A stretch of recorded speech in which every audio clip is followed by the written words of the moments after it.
talk to you about vendors selling fake cards. Yes, like slabs, ponchos, they're all fake.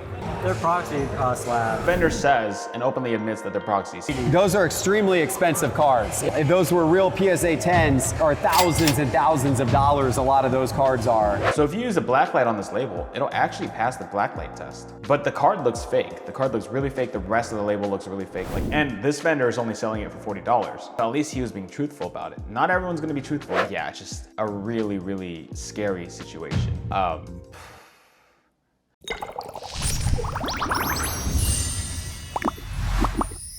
Hey, what's going on YouTube? Today, I've got a little bit of a different video for you guys. So what I did a couple days ago was I asked a bunch of my followers on Instagram to send me a bunch of scam stories and experiences that they've had in this hobby regarding Pokemon cards. And what I'm gonna do today is I'm gonna be reacting to them and giving my thoughts about each of the stories and hopefully giving people advice on how to avoid similar scams or similar experiences and to protect yourself when collecting in this hobby. This idea came about because of my entire ordeal that happened at Chicago Collecticon with the reverse hollow Legendary Collection Charizard, obviously. From that video, I heard a lot of different stories and a lot of people coming out of the woodworks telling me about other experiences that they had, and I thought it would be really helpful to react to a bunch of them because a lot of you told me that my video really helped you guys become educated on various acts that people can do within this hobby and how dangerous it's become, especially because a lot of money is involved nowadays. So hopefully this video is equally as entertaining as it is informative, and I hope you guys do enjoy this type of format. And if you guys do, please let me know down below and let's get on with it. So the first story comes from Just J Ho on Instagram, and his story is about the McDonald's Pikachu that just came out in Japan about a month ago. We know this card as the Burger Chew, and when it first came out, he obviously wanted to pick one up for himself, just like everyone else did, especially while it was cheap. But his story turned into a nightmare because his really good pickup turned out to be a fake Pikachu card that was being sold in mass quantities on eBay. So he said back in August, when the promo was going for about 30 bucks, he hopped on eBay to look for a copy for himself. And he found a bunch of listings that came from China that were listed at $18. And again, the market price for the Pikachu at this time was around $30. So not too far-fetched, but also a little bit fishy. But I would say that at $18 might be worth the risk and just YOLO at that point.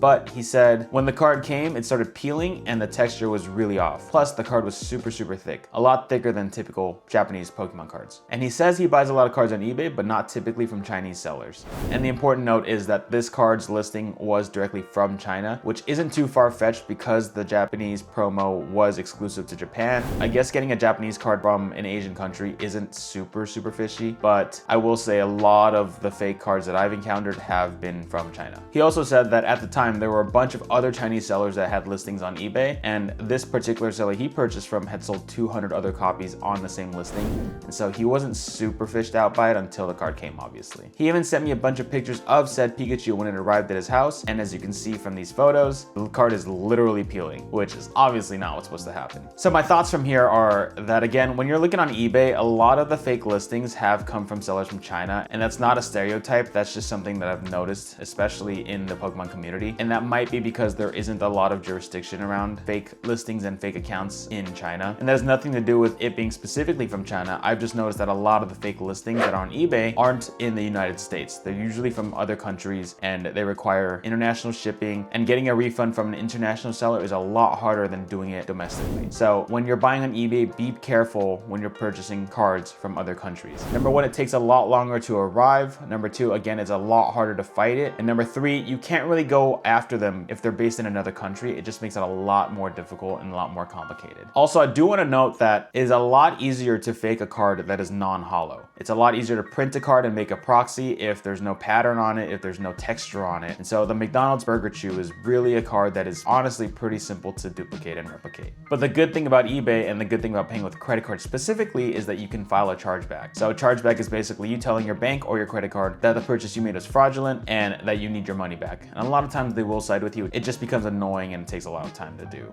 But I also don't blame J Ho for believing that this card was legitimate and this listing was legitimate, because the seller had sold 200 other copies on the same listing, and there were a ton of other listings from China that honestly look pretty legitimate. But again, I highly recommend paying with a credit card and focusing on listings that are either based in the US or Japan, because that's where the card comes from. And also, to go along with the original Pikachu story, J Ho also provided some concern regarding another card he purchased on eBay. So he said he made a purchase for a Munch Psyduck PSA 10 on eBay which is a pretty big card. As of the time of recording, it's about $4,500 right now. And so he made a pretty sizable purchase, but he's not super experienced in PSA slabs, and he doesn't really know how to verify the authenticity of said slab. So he sent me a bunch of pictures, and I wanted to review it here because I thought it was a really interesting thing to go over, just to let you guys know the different variances of PSA labels. So on the left, we have a picture of the exact card that he made a purchase on, which is the side duct beginning with the cert 5.6. And on the right side, we have a picture of another much side duct that was recently sold on eBay. And this cert number starts with a 4. So the basis of his concerns stems from PSA label on the card that he purchased. So if you zoom in closely on the picture, if you take a look at the top of the lettering on the label of the card he purchased, you can see that there's a kind of a flat line that goes all the way across all the letters that kind of cuts off the little tips of the ink. So for example, one of the O's has a cut off top, the P's are kind of missing a little bit of ink at the very tip, all the way across on the label.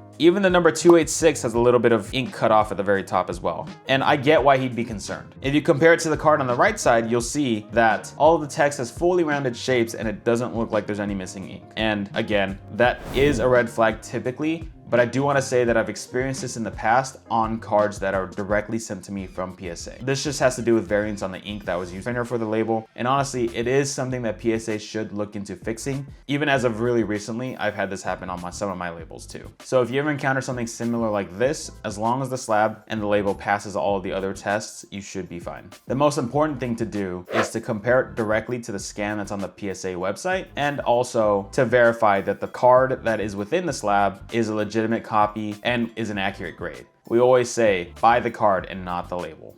So the next story I wanted to cover was actually one from my friend TCG Metro. And Metro says there was a guy that got some packages stolen from UPS, and in those packages were some cards. Because the packages were stolen and the contents were missing, he contacted PSA, who then deactivated the certs. I'm guessing the thief ended up selling those cards to an individual that Metro knew, and Metro ended up with those cards after buying it from his friend. And as vendors do, Metro then sold it to one of his customers, who then informed him later on that the cert was deactivated. And because the slab was stolen, Metro then had to refund his buyer. And honestly, this is a story that is pretty common within the TCG and card collecting scene. Packages get stolen all the time, and I've, in my experience, have also had packages stolen pretty frequently. And that's why I do recommend that if you are shipping packages, whether you're receiving or sending them, be sure to send them with signature tracking and with insurance. If you're not going to insure the package through the postal service or whatever postal delivery system you use, make sure that you have collectibles insurance. Collectibles insurance is a type of insurance that it does what it sounds. It basically insures collectibles. It insures them from theft from your house, from theft at a card show, depending on the type of coverage you have, fire, flood, and stolen packages. So I have a collectibles insurance from CIS, Collectible Insure Services. I highly recommend them, and I've had them for 2 years now. Basically, once my business started taking off a couple years back, before I even started making videos, I made sure that my collection was insured through a third party, because homeowners insurance and other types of typical insurance policies that you might have don't cover collectibles. And if they do, they're usually capped at a certain amount, usually like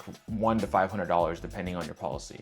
And honestly, especially the way that prices are now for cards, that doesn't cover like anything. So my policy personally covers 75% of my collection on all travel incidences. So let's say I'm at a card show and my stuff gets stolen at the airport or at the hotel. 75% of my total coverage will be covered if something like that happens. Hopefully it doesn't. So I highly recommend you guys get collectibles insurance. Metro might not necessarily be covered by the insurance policy in this scenario, but the initial person who got his package stolen from UPS would definitely be covered, because all packages that have signature tracking are essentially fully covered. And if there's no tracking on the package, that limit is only up to like $400, which for a smaller package is totally fine. But if I'm sending like a Mario Poncho Pikachu or something along those lines, I definitely want to put signature confirmation, and I do. And also I do want to say, when you're buying slabs, especially higher end stuff, I know we don't do it for lower end deals and smaller deals, but scan the QR code, scan the barcode, look up the cert number on PSA's website or even Beckett. CGC does the same thing. They'll mark it stolen. There's nothing wrong with them. Make sure that the slabs haven't been used as a counterfeit in the past, they haven't been deactivated, whatever it might be, just to make sure and keep yourself safe. And on that topic of keeping yourself safe while trading in this hobby or doing deals in this hobby, I do want to introduce today's sponsor, Veriswap. Veriswap is an online platform where you can buy, sell, and trade. It's mainly a trading platform, but for cards specifically. Think of them as a middleman for any of your deals that you might be doing online, and a platform where you can view a bunch of different types of cards and expand your search for your grail. So how Veriswap works is you make an account and you upload your cards on there. You can assign any dollar value to your cards you want, but you want to be fair because people seeing your cards online will probably want to work with you only if your cards are fairly priced. Once you upload your cards, it's easy from there. All you have to do is either search for cards, send out offers, or wait for people to make offers to you. Once you've done a deal with somebody and you've agreed on the terms and you accepted it, Veriswap charges a small fee, usually around 2 to 3%, and you send it to Veriswap's headquarters. From there, Veriswap confirms and verifies that both sides of the trades are legitimate and the cards are real, no one's scamming each other, and they process payments if any money is involved, and then they ship each card to the corresponding new owner's side. It's super easy, super convenient. I've been using Veriswap as a platform for like 3 years now. I've done like close to 50 trades on there, a bunch including ponchos, super high-end sports cards, tons of money that I trust Veriswap with, and I can personally say that I love the platform. And that's why I'm super excited to be partnering with them for today's video. And also, it really helps tie in with this video because it helps protect you when you do trades or you buy stuff online. There's just so many different scams out there, and honestly, that's why I started using Veriswap. It just made me sleep better at night knowing that I don't have to worry if that person on the other end of the deal doesn't send first or send their side back after I send to them. I don't have to worry about chargebacks or any scams that people might be pulling nowadays. There's like new scams every day. Veriswap just makes it super easy to look for stuff on their platform. There are cards that aren't on eBay or aren't on Facebook or other platforms that you might find on Veriswap, and honestly, a lot of them are cool grails. There's a messaging feature so you can negotiate, and they make it super easy to trade cards. So to get started, all you have to do is use my code PSTOP when you join, and you'll get $15 off on Veriswap, and you can go and start looking at cool cards online and seeing what kind of trades you can hatch up. I just want to thank Veriswap for sponsoring this video, and let's get back to your scam stories. All right, on to the next story. So I got a DM from someone on Instagram named Shush. Shush said that he actually dealt with Eli, who's the individual who scammed me on the Legendary Collection Charizard in Chicago. So Shush dealt with Eli at the same exact show, got a Gold Star Charizard from him, raw, and sent that card to PSA for grading. Guess what? PSA also returned that card to him as altered, just like my Shadowless Charizard and my Legendary Collection Charizard, but they thought nothing of it. I mean, things happen, honestly. It's not an unknown situation where a card gets returned altered or you can't trace down exactly who did anything nefarious or whether that was a mistake on PSA's part. So Shush just thought, you know, like, it is what it is. We'll just move on with our lives and eat the cost. Once he saw my video, he realized that Eli is a bad actor, and he now has a history of doing something like this. Shush said he had the same exact negotiation style with him that he did with me. Now they're trying to track him down. They've contacted him, but there were no response. Same exact story in my situation, and honestly, it just sucks. You've already seen my video, I'm assuming. All I can do is recommend that you take a careful look at raw high-end cards. Make sure there's nothing wrong with it, like the bottom or the corners or the edges aren't slanted, no coloring on it. Nowadays, a big thing is using humidity to restore a card, and that'll alter the card stock. A lot of grading companies will notice this and return it altered. So just be careful when you're out there doing deals with raw cards. Honestly, just pay close attention. You should be okay. So Titus the Collector also has a story where he was a middleman in a deal and he got scammed by one side not sending money. So what a middleman basically is when you have two parties that have agreed to a deal, you find a middleman or a third party to mediate that trade. Both sides send their side of the trade or money to the middleman. The middleman makes sure everything looks legit, it's good, and then from there splits up the two sides to the corresponding party. So let's say I've agreed to a deal with someone for a Poncho Pikachu and I'm giving them $10,000. How the middleman would work is I would send the $10,000 to the middleman would receive the Poncho Pikachu from the person I've agreed to trade with, and then will send me the Poncho Pikachu and the $10,000 to the person who I'm trading with, or buying from in this case. The middleman is super important. It's been an important aspect of the hobby for years now. It's not an unknown concept. Being a middleman is honestly a lot of work and there's a lot of risk. Chargebacks happen all the time, lost mail happens all the time, and it's usually the middleman who takes that responsibility, and that's why you pay them a certain fee to do that. So what Titus is saying here is one side who was supposed to owe him $6,000 never sent him the $6,000, but I'm guessing he already sent the package out, and so he was basically out $6,000 himself because that money had to come from somewhere. And because he's the middleman, again, he bears that responsibility. If you're gonna be the middleman, you have to make sure that you have both sides of the trade in hand before you release anything, whether it's a card or money, to the other person or to either side. I think Titus might have gotten a little bit too ahead of himself and sent out the card without receiving the money or confirming the money was received. And because of that, he got screwed over $6,000. And being a middleman is really tough in the current iteration of this hobby. There's so many online scams. There's so many bad actors. Again, I've said it, because there's so much money involved, a lot of bad actors have a lot of incentive to do nefarious things. And that's where today's sponsor, Veriswap, comes into play.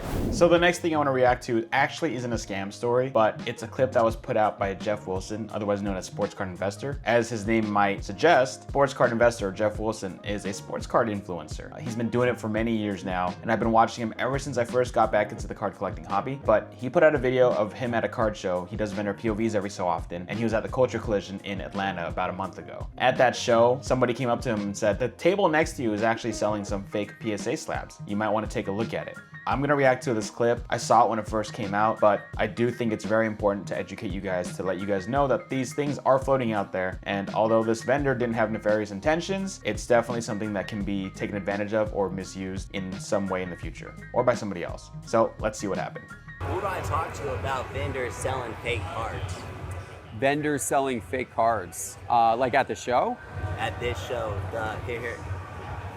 The table next to you on the right, all those ponchos, look at the PSA slabs ponchos, they're all fake. So as you can see here, a bunch of fake poncho slabs. And there's a sticker though, it says proxy. A proxy is basically another term for a duplicate or a replica. It's very popular in the TCG scene, especially people who play competitively but don't want to spend the money on these cards. A proxy is basically a version of the card that isn't legitimate, but it serves as a replacement for a specific card. Usually you print it out in a printer, you stick a picture of it into a card sleeve with a real card in there, and so when you draw that card, you can use the effect of the printed card. Again, it's very common in Yu-Gi-Oh, Pokemon, I'm guessing Magic the Gathering, all these other games that you can play. But this person at the show was selling a bunch of PSA slabs that are labeled as proxy. And they honestly look pretty good, especially to the untrained eye. And Jeff goes over this in his video too. But for me, I can tell immediately that they're off. Number one, the ponchos look really fake. They are a version of a copy that's been circulating for years now of fake ponchos. But to someone who's never owned a poncho or seen one in person, I can see why it would fool them. The PSA slabs also look fake. The labels are way off. The labels aren't legitimate like the one that I encountered, but the text is off. The shine is off, the colors are off. And for me, as someone who deals with PSA slabs literally every single day, I can tell right off the bat. Again, they're pretty good fakes. And this person has labeled them as proxy and they priced it as $40. So obviously they're not selling it or misrepresenting it at the card show, but let's just see what happens from here. Look at the PSA slabs ponchos, they're all fake. I need to go, who do I talk to about that? Because I know you're really big. Do I grab security or do I grab someone from Culture Collision? I just want to ask from. Yeah, I guess I would talk to one of the show organizers from Culture Collision. All right, so let's do a little bit of investigating. Let's see what's going on over here. So these are... They're proxy slabs. What does that mean? They're basically like fake custom cards. So like it's mainly just for display. It's like So again, the vendor says and openly admits that they're proxies. He's not selling them as real poncho slabs. the real slabs are, and an actual 10, I think it ranges from like 7 to 15 grand. Sure, for Luigi. those are extremely expensive cards if Yeah. they were real. If those were real PSA 10s, those cards, yeah, those are thousands and thousands of dollars, a lot of those cards are. Yeah. So clearly they're not real. A guy came over earlier and was very concerned that like, they're fake cards. Yeah. Which they are, but you've also got them indicated as such and obviously have them priced as such as well. Yeah, because if you just want to use that as a display thing for your own collection, Right. that's completely fine with me. Right, gotcha.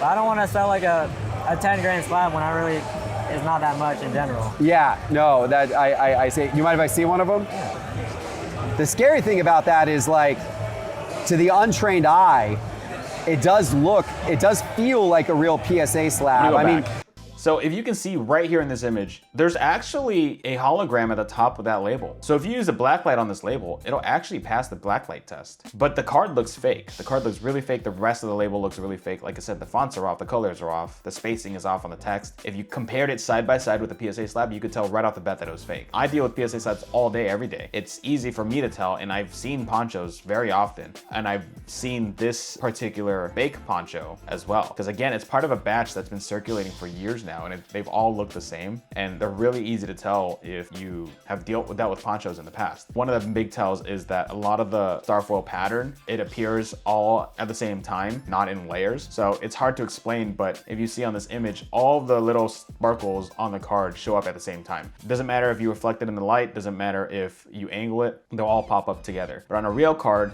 it'll have layers where some will appear on top of others won't appear. It's kind of like a swirl on a card where sometimes if you angle the card correctly or incorrectly, the swirl will not appear. So this card, again, it looks pretty good, but it's very obviously fake, but it's being sold at a card show and a lot of people might not know that.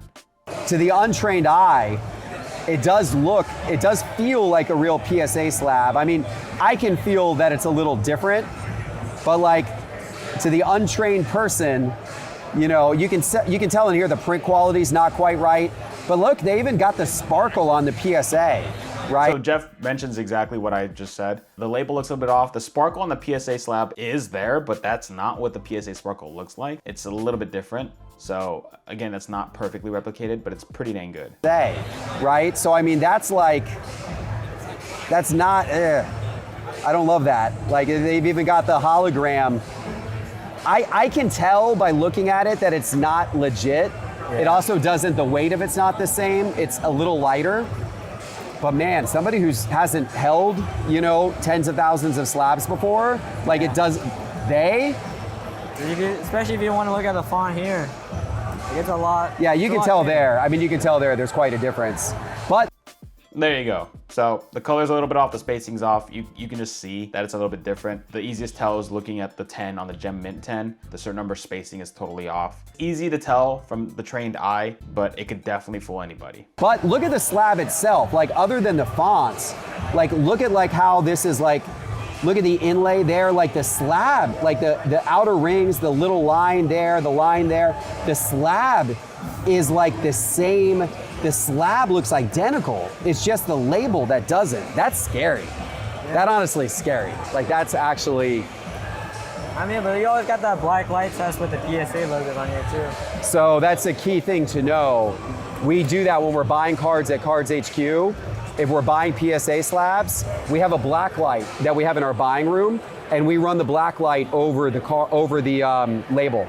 And so if you flash it over this, well, I mean, there is a little black light showing up there, but it's obviously not the PSA symbol. Yeah. But there is a little black light, so I mean, yeah. I make sure with those. Yeah, so thankfully this dealer's got those marked. So they even do the black light test and it passes the black light test like I mentioned earlier. I don't know, the problem with this isn't that this vendor was selling proxies and displaying them as proxies. The problem is if I go to the show and I'm a scammer, I buy all of those poncho slabs and I post them on eBay or post them on Facebook. And I've seen this exact fake on eBay many, many times, and I've reported a ton over the years. But if I go and post it on eBay and it passes authentication, or I sell it as a lot, which doesn't go through eBay authentication, and the buyer doesn't know any better, they just get scammed and they don't know until years later when they try to sell the card, or when they go take it to a show and try to trade it away, they just get screwed over. And if it's been too long, you can't get a refund, because a refund is only valid for like, I think 180 days after your purchase, sometimes even less depending on your credit card company. The problem isn't the inherent $40 sale at the show, it's what can happen after, or maybe even someone is buying some stuff for their kids and they don't know any better. They spend $40. They're wasting $40 because they think it's a real card. They bring it home, their kids tell them it's not real, or someone else tells them it's not real. So there are so many different things that can happen selling something like this at a card show, and I just don't agree that it should be allowed at the show. I was told, or I heard, that the organizers at this show didn't really do anything about it, but Jeff's video has 196,000 views. It's been viewed by many, many people. Hopefully the information is out there. Hopefully this video gets that information out there. Yeah, it's just a really, really scary situation. These are ponchos. Imagine like your typical Charizards being faked. Once we start getting so many fakes out there, so many people getting scammed or fooled, this becomes a major, major problem. And this vendor is only selling it for $40. But at least he was being truthful about it. Not everyone's gonna be truthful, and you can't guarantee that everyone is gonna be looking out for their sellers or their customers' best interests. It's marked as not real, but